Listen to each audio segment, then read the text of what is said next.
Baie van ons huiwer om by God te gaan sit. Ja, selfs wanneer jy al die wonderlikheid van by hom wees ervaar het, is mens mos soms bang om nou op hierdie oomblik by hom te gaan sit. Om met vrymoedigheid na hom toe te gaan.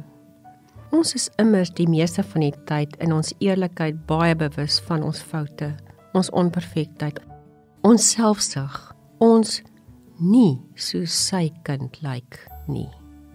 Die waarheid is, God ken ons. Hy ken my en jou. Ons diepste wese, die gedagtes wat ons nooit eens sal uitspreek nie, ons teleurstellings, ons diep verlang, drome, vreugde. Hy ken ons baie beter as wat ons ooit onsself sal ken. En dan kies hy om vir ons te sê, kom na my toe. Kom na my toe net soos jy is. Kom na my toe vanaf die plek waar jy nou is. Kom na my toe met jou nou se gedagtes, want ek ken hulle in elk geval. En daar's niks in jou lewe waarvan ek nie deel wil wees nie. Wanneer ons onsself voor hom neersit en met naaktheid en eerlikheid maar net voor hom is, dan gebeur daar iets in ons. Iets skuif wanneer ons na God toe gaan. Iets beweeg in ons, iets wat ons self nie eers van weet nie.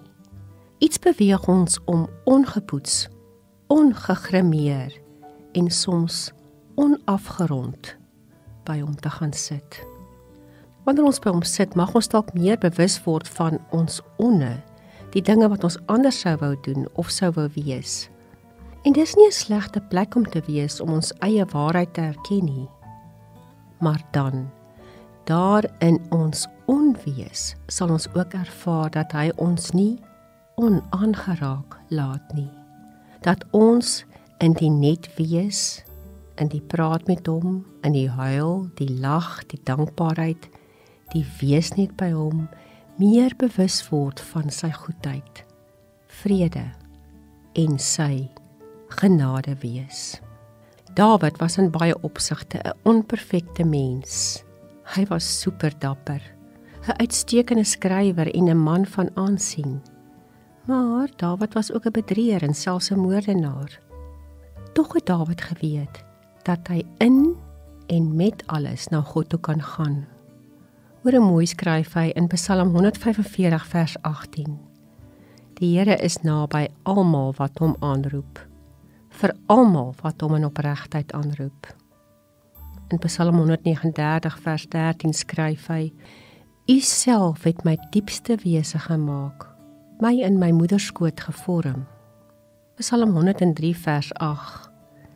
Die Here is barmhartig en genadig, geduldig en vol onfeilbare liefde.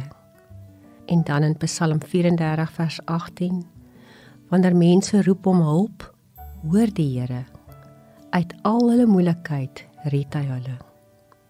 God weet van alles, maar jy kan ongepoets in sy onbeskryflike genade gaan sit.